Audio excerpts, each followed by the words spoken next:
Okay, so here we are in the final stretch. Now we're going to start running through all of our one-player animations and completing the set and finalizing this guy. Thing I want to mention is that some people will actually animate all of their one-player animations on a single timeline. They'll say, okay, the first part is idle, then the next part is run, then the next part is sprint, and I don't do that. There's nothing wrong with that, but usually you end up with something like 300 frames as you do this. And you can see here that my increments in between my frames, this is frame 50, I can hit these other frames and I can always tick through. You get this kind of like huge mess of keyframes that are going on here. And I really don't like it. I prefer to make sure that each one of my animations is in its own scene, just because I find it cleaner and easier. And as long as I just save this as something else, I still have that idle pose here. Okay, I'm still good. So the next one I'm going to do is sprint. Okay, just one player arm sprint. And just with this guy highlighted, I'm just going to delete my middle frames. I'm going to go the same length, 30 frames. You can see there's no movement. Okay. And what I'm going to do is at frame 15, I want to be on auto key. There's a hotkey for that, is N as in Nancy. Okay. Really, I'm going to move it forward, and then I'm going to turn it. I want to be on local here, and I'm going to move it up. So it's really just going to kind of move up like that, and then at frame 7 I'm going to bring it down. At frame 22 I'm also going to bring it down, so you can see it kind of just goes like that. Now if I look in my camera view, okay, you see it just kind of turns up, turns down. It's very, very simple. You're free to do whatever you like. Now if we wanted to, seeing as how this gun is only in one arm, we could take this arm and have this come into play. But if we did that, we kind of need to reverse this a little bit, because as anybody knows, when you run or walk, when one arm goes forward, the other arm goes back, and vice versa. So this first frame is actually the gun back, then it goes forward. So really, in order for this to be accurate, in the first frame this would need to be forward, and then the last frame, well actually the first and last frames need to be the same, and then the last frame would be back, so they're kind of opposite of each other. Now let me you can see I have the same frame here as 15 and 30. So if I just lock that in and grab it and hold shift and bring it to the front, you see it goes back. So as one goes forward, the other one goes back. And in my camera view, you can see that come into play. The fingers aren't in a good position. However, what's going to happen is as soon as we sprint, you're going to see this hand instantaneously pop into view. Okay. So what we would have to do is really reverse what's going on here. This would actually have to go to the left and back. So what I would do is just move it and go down some, okay, and then just bring it down a little bit and down a little bit in the halfway points, and then reverse this guy. And a pretty quick and easy way to reverse this is just to take these two frames and drag it over, which replaces frame 0. Then I can copy that out to the end. So now I've reversed that. So if I look at my camera view, hand's not in view there, and it kind of goes forward like that. So our first frame is still going to see exactly what we see from idle. There's no hand here. Okay, and the gun's in the idle position, which might not be exactly correct. Now if you want your sprint to be wildly different, where he's swinging it across his views, this hand comes up that way, and then this hand comes up that way, your start and end positions, it's never at any point during that whole looping cycle going to be in this pose. The ideal thing to do is actually create an interim animation that is actually going from idle to the first frame of that, whatever you pose it in as the start point of your sprint. So you actually have a to sprint and from sprint animation, so that you can get a better blending. However, we're not going to do that. What is actually going on in the animations is really not as important as just really how to go about doing your animations. You can have him do anything you want, really. Now I don't want to animate the fingers changing position, I just want to actually put them in position. Let me go ahead and freeze the arm so I don't accidentally keep grabbing them.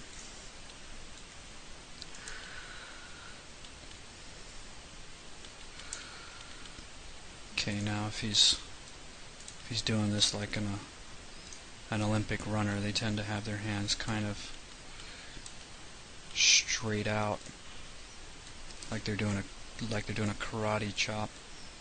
Not so much like they're keeping a closed fist. It really depends on the runner. The fastest runner I've ever seen in real life had his hand in like a karate chop pose when he ran, and waved them like that. So I tend to like to show that. Show it like, oops, let me make sure I get my axis. Okay, so he runs like that. And then what we can do is we can add a little bit of, we need the up and down here. So we go back to auto key, down, and down, so it swings up, swings down. Now as the hand comes up, I'm just going to take his wrist and rotate it up. And then as the hand goes down, I'm actually going to rotate it down, but I've got to remember to copy that over to my loop point. Okay, well, let's just see how that looks in the camera view. Okay, so you can see the hand kind of swings up into view, and the opposite of this one, which doesn't look too bad at all, really. However, if I wanted to have it a little bit more in view and move it over, like I showed you earlier, if I just uncheck auto key and move it over a little bit, it's now doing that animation in the view, and you can see it's not very much. It's not as much as in reality, because if you did do it in as it was in reality, where the hand comes all the way back here, for most of the animation there's just going to be nothing in your view. So we want to keep everything in view, and like I said, you end up with unnatural movements in your first player view of what's going on off screen. However, you keep your gun in view, just seems more appropriate for the first person view. You kind of always want to expect to have your gun there. Okay, and you can see the hand comes in, and if I just hit play, okay, really that's not too bad for a sprint. It's all down at the bottom of the screen. You imagine your face right here, be about what you'd expect to see. I don't really want to breach too much over here. I don't want to have that go like that, because if you look in your camera view, okay, well actually I would want to do that in my auto key. Then you'd expect your gun to kind of do that. It seems like one hand's waving all crazy, the other one's all subtle. Okay, so I don't want to do that. Just want to keep it about there, so it comes up. Okay. You could do a little finger movement if you wanted to. to help fix, you know, some of this stuff, have the thumb move up and the fingers trail a little bit. But really, for the most part, it's good enough. So again, I don't need any animation on the gun. It doesn't do anything. It just follows. So I just go to my selection set, get my character here, go to my Actor X, rename my sequence to Sprint, keep the same range here, it's no problem, digest, and hit OK. And then it's already loaded, so I can just move this over and hit save. Okay, and it's done. So I'll just save my scene again, just in case. And now the next animation that we want to do is going to be, we'll say equip and unequip, which are going to be slightly easy. I may take it one step further. But I do, because I rearranged this, which was okay, even this is no longer in the exact same position as the idle. However, it doesn't really matter because this is out of the camera view in its shift. So when you go to sprint, you're not going to see the, you know, if this was always, the hand was always in view, then I wouldn't have been able to do that. But because it's below the camera and it doesn't get seen, I can really, you know, start it anywhere. It doesn't matter if it's way down there. Okay, you don't exactly have to worry about it. What you got to worry about is what you can see. Okay, so now I'm gonna, but because I did that, and just to maintain that everything is always going to be the same, I'm going to start my next one with the idle. Okay, the hand, like I said again, over here is still out of the view, but it's back in the exact same position as the idle now. So the next one I'm going to do is equip and unequip. So I'm going to save this, and I just name it equip. Okay. And I said before, I don't like to put, I don't like to chain out the animations. However, sometimes it's easier to take care of a particular couple of animations at the same time in the same scene, because it's just easier. So equip and unequip are two that are really pretty much like that. And you kind of want to say, okay, well, how long do I want it to take to switch these guns? And I'm just going to get rid of all the keyframes except for the first keyframe. And when you say, okay, well, I want equip to take 1 second, and I want unequip to take 1 second. So if I maintain that timing on all my weapons, it's always going to take 2 seconds.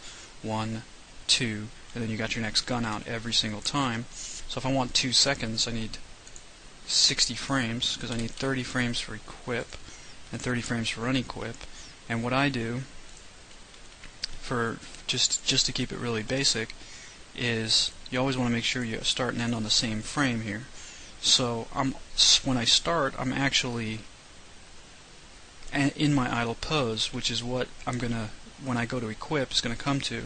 So what I do is I actually do unequip and then equip, and really it is just a matter of that. Okay, that's unequip and that's equip. I mean, it can be as simple as that, as long as the gun goes out of the view. I've seen hundreds of first-person shooter games where that's the equip. You know, the gun just drops out of view and it comes back into view. That's it. That's all you need. And if I play it at real time, you can see it comes down and it comes up and it goes down and comes up. Okay? If you ever want to not loop your animation, you can just uncheck it here by right-clicking on one of these guys and just uncheck loop. But for the most part, there's no need. You can always just scrub your timeline to see. Okay? Now let's say I want to take it a little bit further and start getting into a little bit more advanced mechanics on what's going on here, and I want him to bring it up. My unequip, no matter what I do, there's really no, like if I could maybe change it so that it's a little bit like that. Now if I do that, I want to make up for that with my forearm twist bone, which still works. Okay, and then make sure that goes back to the same. Okay, so he kind of brings it up like that. Now let's say I want unequipped I want him to cock the gun. So starting here, the gun is down. I need to actually edit my animation. So what I'm going to do is I'm just going to delete everything at the end. So the animation, I just have an unequip, and then I've got nothing going on. Okay. If I'm going to have him cock the gun, I can't have him bring it up at frame 60 is when it finally is in position. I actually need it to come up earlier than that. So what I'm going to do is I'm going to copy that to frame 40.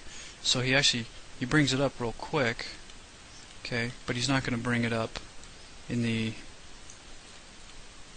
exact same pose. Okay, he's going to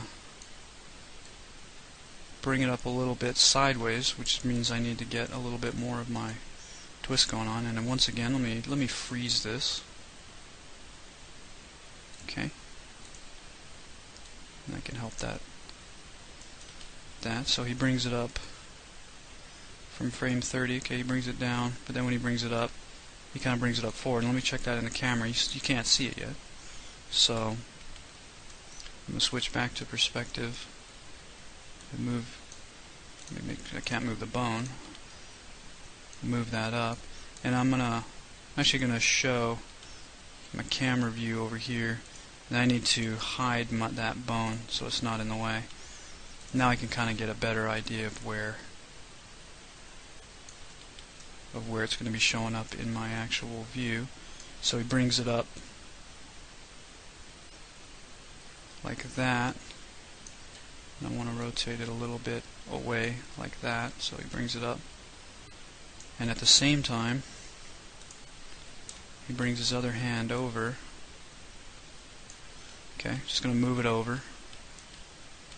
I'm going to say that my position's okay, so I don't need to look at my camera anymore. You say the gun's clearly visible here. Okay, so now, before I actually, let me redo that. I can do that. Take this guy, and I don't want that to happen from frame 0. I want it to happen from frame 30. So I can just copy frame 0 over to 30. You can see it stays there because it's the same position. Then he brings his hand up. And at the same time that he does that, he turns over his wrist, which is actually here. Okay, so I'm realizing, okay, now I need to make sure that I stamp these things at these other keyframes to be in the right position. So one of the things you may want to do sometimes is hit Control A. Just say, okay, I want to lock everything at 0 where it is. I want everything at 30 where it is. And now I can just start animating at frame 40. So now what I want to do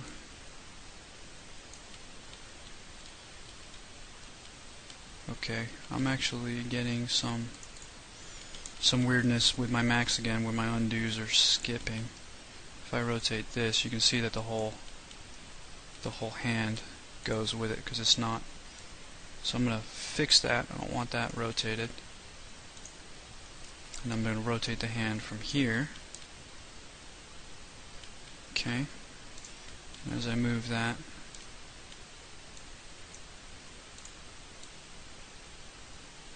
into position, if I want to, I can also animate this to dip in a little bit more over here. So you can actually animate this. Okay, just swing that in a little bit so it looks more even. And whenever there's a slider that actually has a keyframe, because you can animate these things, when you're on the keyframe, if you look, the slider's clear. If I go, it's got this red corner brackets on there. That indicates to you that there's a keyframe here.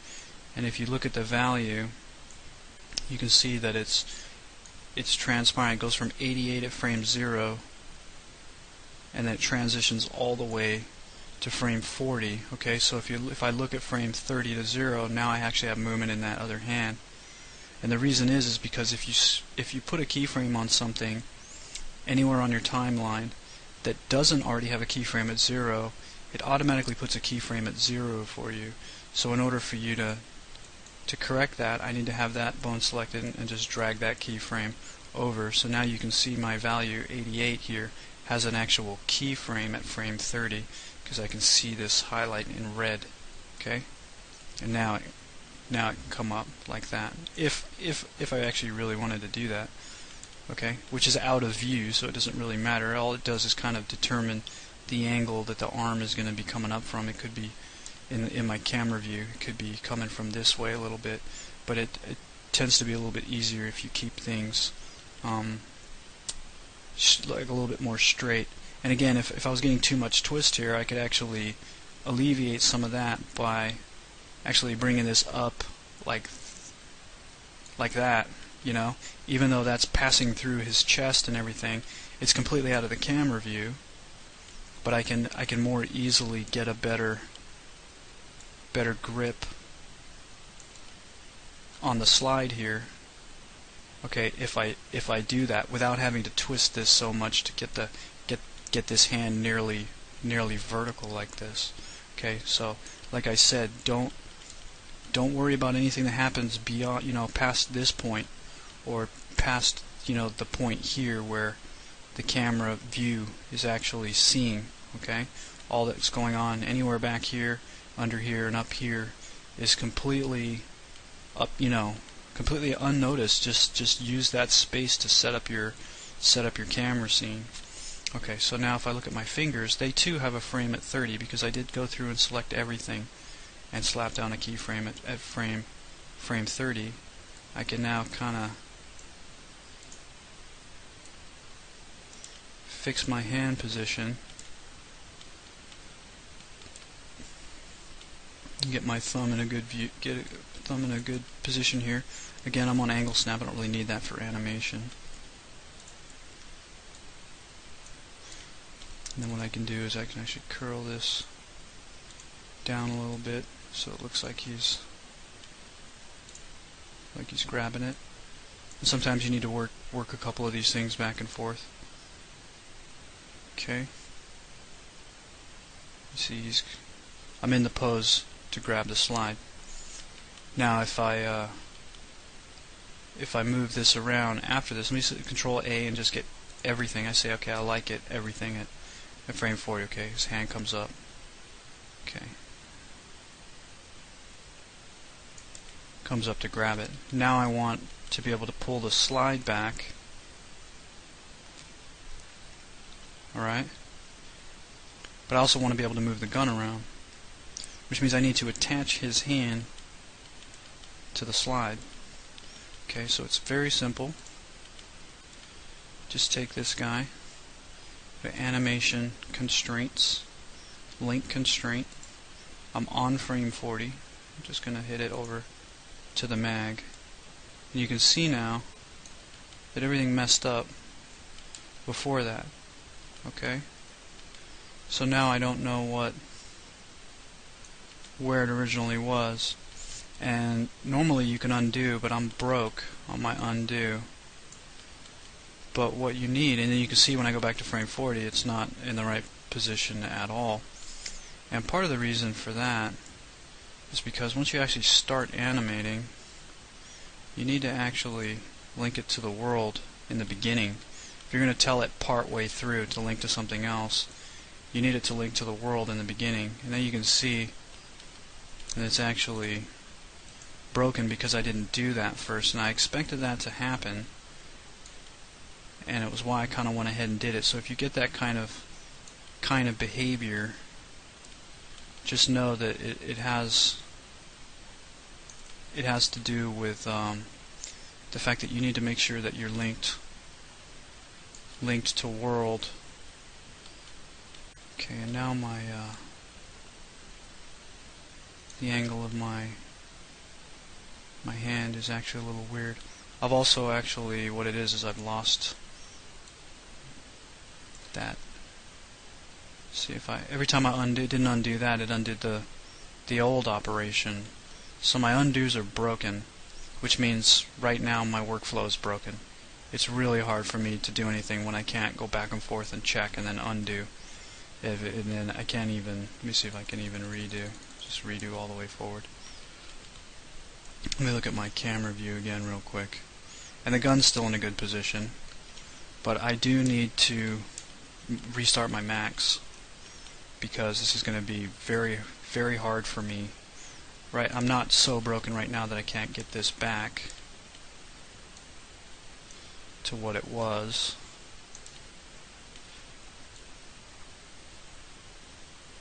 Just moving this around. I need to move it up and then over some, like that, so he grabs the back like that. Okay, and that's about what I was at. You can see my animation's okay. Okay, does the unequip, and he goes to grab it. Okay, so I'm going to save this right now. It's equipped. I'm going to pause the video, I'm going to close max, I'm going to reopen it, and then I'm going to have my undos back. Okay, so I'm back now, and you can see now I can move it and undo. So I still have my weird bug. Now let's just say that that's alright for the slide. If I really wanted to, I could. It's just a matter of on my forearm twist. Oh, I'm gonna make sure I'm on local. Okay, twist that a little bit more. Okay, to make sure that that forefinger here doesn't pass through, and I could probably bring that up a little bit more like that. What's most important here is that the thumb be right.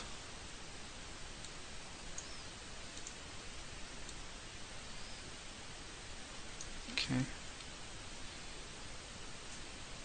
And I can kind of fix these other fingers to be in a more natural pose. If sometimes you want to act this out. You ever look at any of the behind the scenes stuff going on at like Disney and Pixar and things, they'll film themselves doing something, they'll run videos of whatever animal they're animating or whatever, so they can have reference, and that's how they get everything really clean. So when I go to pull my slide, I'm roughly doing it about like this. Just kind of match that a little bit. Okay, so at frame 40 our pose is good. Okay, just brings it over. Let's say at frame 35 I want the thumb to be a little bit more like he's anticipating grabbing it.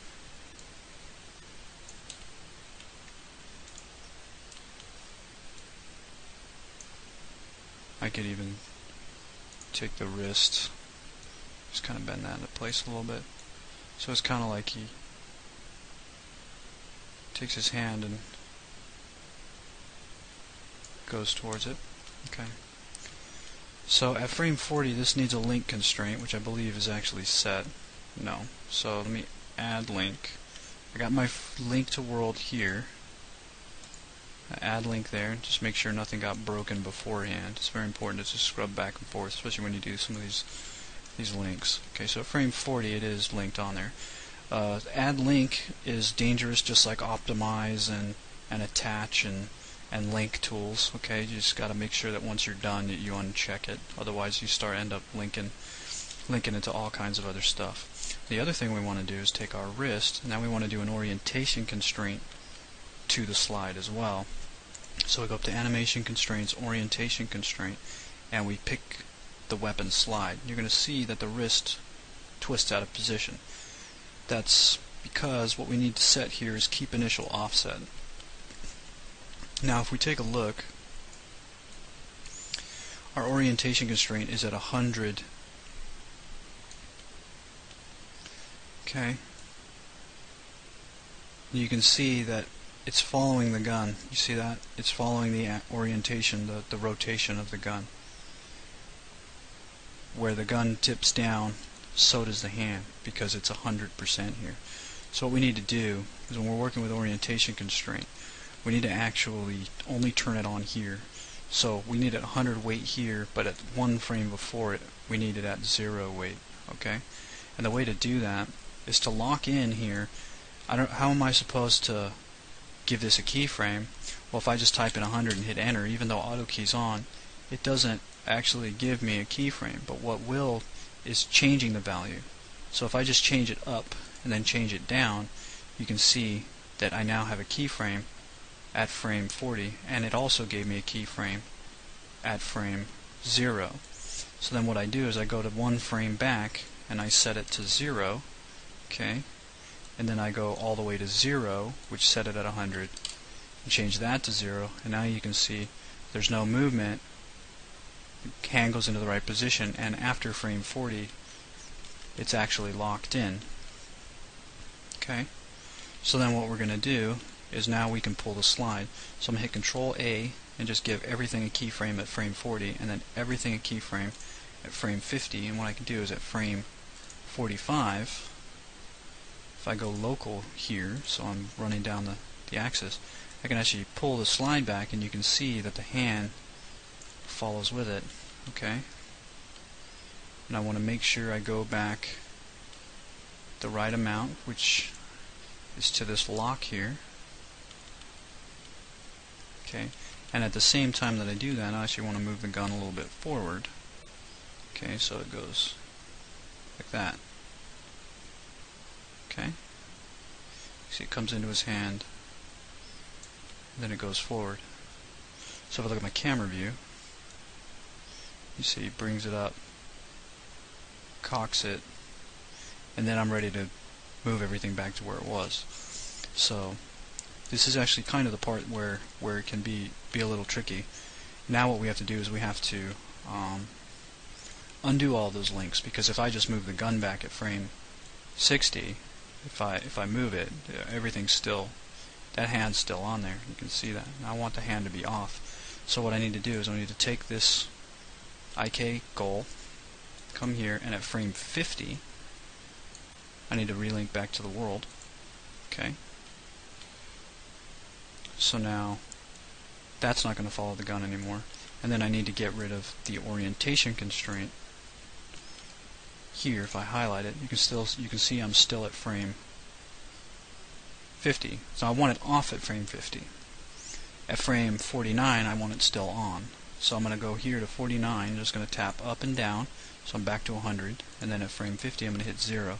And what you're going to notice, sometimes, didn't happen this time, see I'm off of it, and now if I take this and I move it back to the original position, the hand didn't go with it. Okay, I just copied the first keyframe. So he cocks it and then he moves it back, and then really this object can just get moved back to where it was. Now the problem is if I copy this keyframe, you can see it wigged out. Okay, let me undo that. The reason is because it also copied the link constraint from world. It put another one at 60. Okay, and it's kind of freaking out. So what I tend to do is I change this to world view, and I'll just slap in a keyframe. I'm going to copy my positions from X, Control C, and then move it here, and then Control V. Okay, and I'm going to get my Y, Control C, and then paste my Y, Control V, then go to frame 0, get my Z, go to frame 60, and paste my Z. Okay, now you can see that my hand went back into the right spot. Okay, now my fingers and my wrist, you can just click the wrist and hit Control page down and it gets all those objects. They all have a frame here at 50, but I can confirm that. They all have a frame here at 0, but I can confirm that. And then I can just copy that here to frame 60. And now the hand's gone back to the same pose. However, I still have a little bit more to manage because I need to put this guy back into the same position. Okay, just copy that guy back in the same position, and I need this guy back in the same position. Okay, so now if I tick back and forth through my loop point, I've reset everything. Okay, so now unequip, equip, pulls a slide. You can see that from 49 to 50, it actually did give me a little bit of a glitch. When I put the orientation constraint on, it shifted the hand over because it wanted to rotate this in relation to how much this was starting out to the new rotation, the offset, and it adds that to it. It's actually kind of stupid, but it does that. So what we need to do is we need to actually, at frame 50, we need to fix our rotation, and we can't do it on local because local is always 0, because local is actually how much is it offset from itself, and it's never offset from itself, right? So at frame 49 we're in a good pose. At frame 50 we're not. Okay, so what we want to do is maintain that same pose from 49 to 50. We can't do it in view though, because if everything else is moving around, it might not. We want it to stay in relation to the slide. So that's what we need to do. We need to change our axis reference, our reference coordinate system to our slide. And there's one here that's called pick, and I can just say, okay, pick the slide, and you can see I got weapon slide. And now the rotation here is actually how much is this offset from the rotation of this, the difference from this. And if you see that if I temporarily spin this and then I show my wrist, it's following the same thing. Okay, so what I can do now, the other thing is, I'm going to put this back to 50 because this is where I need to fix it. Okay, I need to fix it, copy what's at 49 and bring that to 50. However, at frame 50, even though my orientation constraint is at 0, you see I still can't rotate the object. I've gotten rid of the orientation constraint, but I can't rotate the object, and that sucks. Okay, I'm at negative 2.094. I'm going to drag this all the way down. You can see I'm still at negative 2.94. It's not doing anything. So what we got to do is, once orientation constraint is zeroed out, we need to highlight this Euler XYZ and make sure that we say set active, because this is actually a rotational controller that really is basically this gizmo. Okay, we took control away from the gizmo and away from this Euler system, whoever that is, and we gave it to the orientation constraint. Even though we've told the orientation constraint, okay, you got 0 weight, we've taken control away from this, so we have to make sure that we give it back. And now at frame 50, I can move the arm, move the hand, no problem. So what I'm going to do now is I'm going to go make sure I'm in relation to the slide, and I can just copy my X, Y, and Z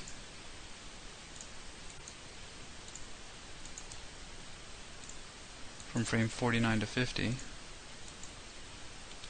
Okay, and now you can see there's no jump in the position of the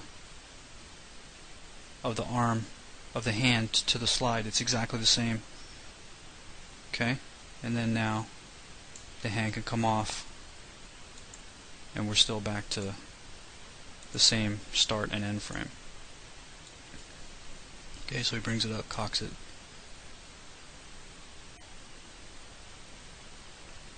Okay, you can see slight, a little bit of a subtle finger movement as he brings it up. The fingers kind of anticipate, and so does the wrist. And we'll look at this in the camera view when we play it. Drops it down, brings it up, cocks it. Okay, brings it up and cocks it. It's pretty quick, which we don't want it to take forever. We still want the whole equip animation to just take 1 second. Okay, so if I hit here and just hit play, it's 1 second. Okay, and it's pretty good. It's not too shabby at all. I don't mind it. And but like I said, you can do anything you want. You can have him bring it up and then do the old Jesse James, have him flip it in his finger first if you wanted to. Okay, you could randomize your equip, so sometimes he brings it up and flips it over, sometimes he cocks it, sometimes he just brings it up, Now the key here though is that we have animated the gun. Okay, the gun has moved, which means we have to make sure that we export this for the gun. Okay, So the name of this file is arms equip. So if I just go save as here, you can see it's arms equip, okay? And it's arms equip. Alright, so I'm going to hit save and overwrite, yeah. And I can pretty much export this, the arms part of this, as is. So let me unhide all and unfreeze all and go again to get my selection set. Go to my ActorX, come here, and I'm going to name this 1p underscore unequip, and that happened from 0 to 30. Okay, I'm still in the right path. I still have the right animation file name. That's my .psa file. Okay, you don't put .psa there. One player arms Glock anims. Okay, arms. Okay, arms. Remember that. One player unequip 0 to 30. Okay, digest my animation. Okay. And then I can just name this from right here to equip and do that from 30 to 60 and digest that animation. Hit OK. Go to Animation Manager, and if I hit load, and the reason that this is blank now is because I had to close Max and reopen it. Okay, just so you know that if your Max never had an issue and you didn't close it and everything, this would still be loaded. But if it's not, just hit load. Okay, make sure you hit load each time, just as a practice, because if you don't, and I were to drag these in and then hit save, whatever was in there, these original three, actually gets saved out, because I've saved it with just these two in there, and my PSA file now is missing every other animation that I've ever exported. Okay, so load, hit that, okay? And you can see now that I've hit load, I've missed, I've broken it. Okay, so I'm just going to close that and I'm just going to digest again. Unequip and 0 to 30 and digest. Okay, Animation Manager. I can go there and I hit save. Yes. Okay, now if I bring it back up and I hit load, it'll say 5 sequences. Right? Idle, run, sprint, equip, unequip. Okay. Now that I've done that, I'm just going to hit save. And now what I want to do is I'm going to go save as, and I'm going to call this one player gun equip. And I'm going to put gun in caps so that it's something that stands out like a turd in a punch bowl. I don't want to miss that, okay? I want to make sure that this scene is never confused or anything like that, and that I don't accidentally overwrite my arms with my gun scene, because then I've just lost my whole animation. So then what you do, really, is you can just pick the arms now, which gives you 43 objects, and just hit delete. Okay, now I can get rid of these IK controllers and just delete them. I really just need the gun. Now if I look, you can see that the gun's not moving, but the slide is in relation. Okay, so all I got to do without auto key on is make sure that I'm in view here and just move this to 0, 0, 0. Okay, and then my rotation, I should be on view, is also 0, 0, 0. So it's back in that original position that I had, and really it just moves the slide in timing to that equip animation. So now what I can do is I need to change my animation file name, and I'm going to call this gun. Okay, and I'm going to call it one player equip, and remember that that equip part is actually from 30 to 60. It's the last half of this time slider. And then I digest animation. Okay, Animation Manager. It's telling me it doesn't exist yet. Okay, if I try to move this over, it's actually going to give me an error. Aborting the move, duplicate name detected. Okay, and also inconsistent bone counts detected. All of these are based on that 42 bone skeleton. So really, I just need to delete them and move this over, and then I could hit save, and it should save a one-player gun Glock anims. But if I want to be certain, I can go save as, and I can manually name this. Okay, so I can call this 1p gun Glock anims. Okay, which is the same name as I've got here, one player gun Glock anims. Okay, I just hit save, and it gives me one sequence. Okay, now this actually has that animation on it, so when your programmer goes to play unequip or play the equip animation, he'll have some code that basically says something like, okay, play the play equip on the arms, and he might have a flag on there to say if the unequip animation doesn't equal nothing, which means as long as there is an equip animation, play it. And he might say that for every animation. You say, okay, as long as this animation exists, play it. If not, don't do anything. Okay, and then he might just use that same code. I'm not exactly sure how that's all set up. I'm not the programmer. Okay, I do have an understanding of how it works.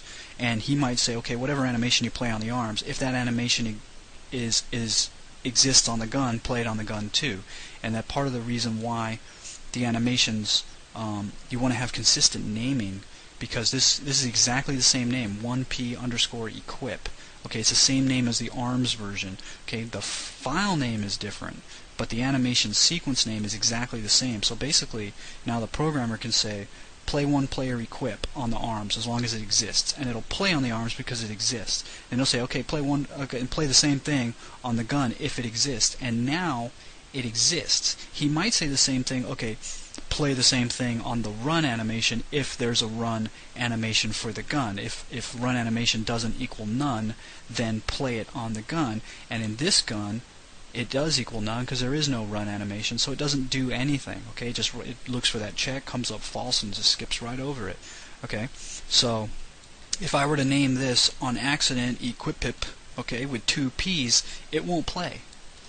Okay, unless the programmer specifically knows that typo's there and actually puts in his code according, to make sure he says, okay, look for the equip with 2 P's. So the name is important. And what we can do now is this is saved, and I've got it exported into the PSA. Let's just do a quick check here. We'll go back to our Glock tutorial folder, okay, and let's just double check that the animations that we have for our arms are actually still working, that we haven't broken anything, and I'm pretty sure we're okay. If I go to this guy, it'll actually load the anim set. Okay, then I just go File, Import PSA. Okay, and I want the arms Glock. Just replace that, and if I hit play, you can see the run works, the sprint works, unequip works, and equip works. Okay, but you do notice that the slide is not moving with it. Okay, slide should be going with it, but it doesn't in this preview, because all I'm doing is previewing the mesh here in the socket. Okay, the slide needs to move on its own animation. So what we do is I'm going to right click my skeletal mesh from my weapon, create new anim set from mesh. Okay, I'm going to put this in the anims group, and this is going to be 1p underscore gun underscore Glock underscore anims. Okay, you might want to say Glock underscore gun or whatever.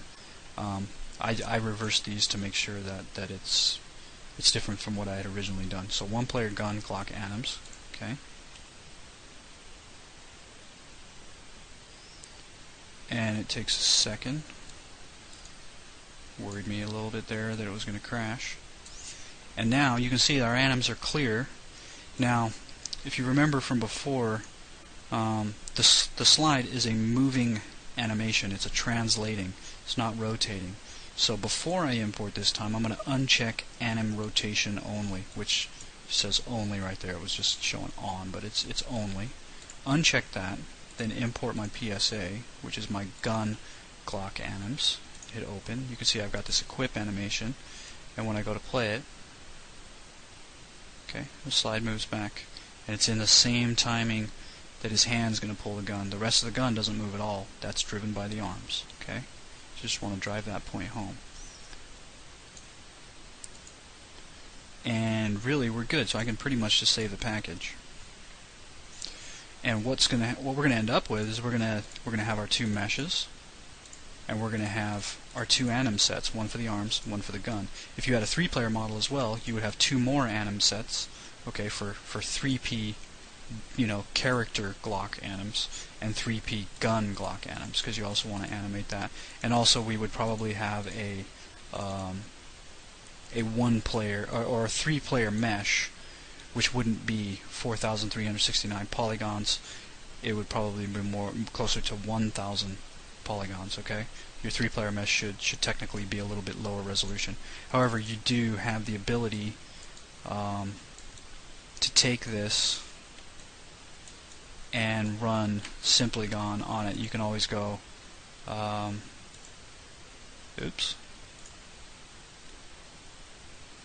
you can always go somewhere over here, mesh simplification. Okay, so you can go mesh and you can go generate an LOD. Okay, you just add a new one. This would be on the 3-player version, and I'll say OK. Just hit OK.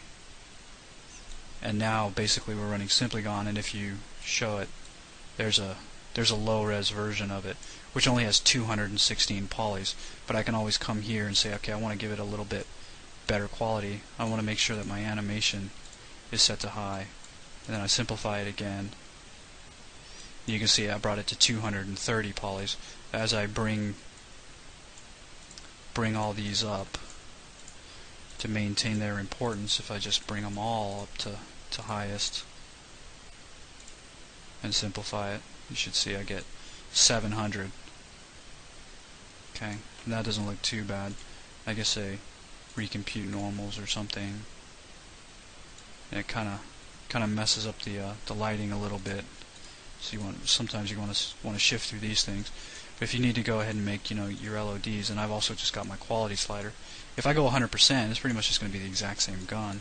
Okay, 4,369. If I look at my base mesh, it's the same thing. There's no change.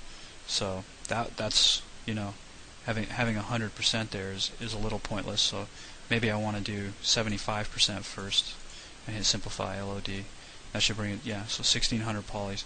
And you got to remember that, as an LOD, it's going from a distance. If I do auto here, you see the gun's good, the gun's good, the gun's good, the gun's good. At some point here, it's going to change, and at this point, I can't even tell if it's changed or not. It's so small. Okay, it actually changes right there. You can see that slight bit of highlight go away as the normals kind of changed a little bit, as it switches from 4,300 to 1,600. Okay, and if you wanted to do a little more gradual, you can go like 90, then 80, then you've got 3 LODs you can add, your base 1, 2, and 3. Okay, so you don't have to create your lower res version of the model. SimplyGone is a wonderful tool for doing that. I'm not going into how to use it in this video quite at this point, because really it's just not rocket surgery. It's so easy to use that you just you don't even really need to worry about it. However, for our 1-player mesh, we don't need an LOD, because it doesn't ever get any farther away from your camera. Okay, that would just be if I want to make a copy of this and make that my 3-player mesh. And actually, let me just rename this guy. Move or rename, and I'm just going to call this 1p underscore, just for the sake of consistency. Okay, hit save. Make sure that my animations are still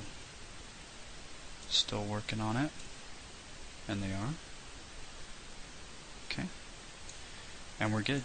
So when we go to actually do reload, it'll be the same general practices we just did there. That was a very shorthand version of switching around your constraints to move things in and out of your hands and stuff.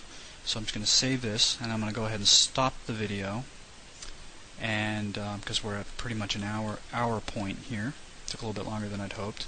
There's not a lot left to do. Reload is the most complex animation that we're going to end up doing, and it's really not going to be all that difficult, but there are some things we want to make sure that we're careful of, and that we maintain our steps. Okay, And again, we're gonna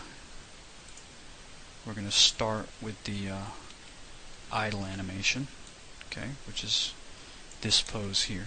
So I'm going to stop the video, let it encode, and when I come back, I think I will start with the reload.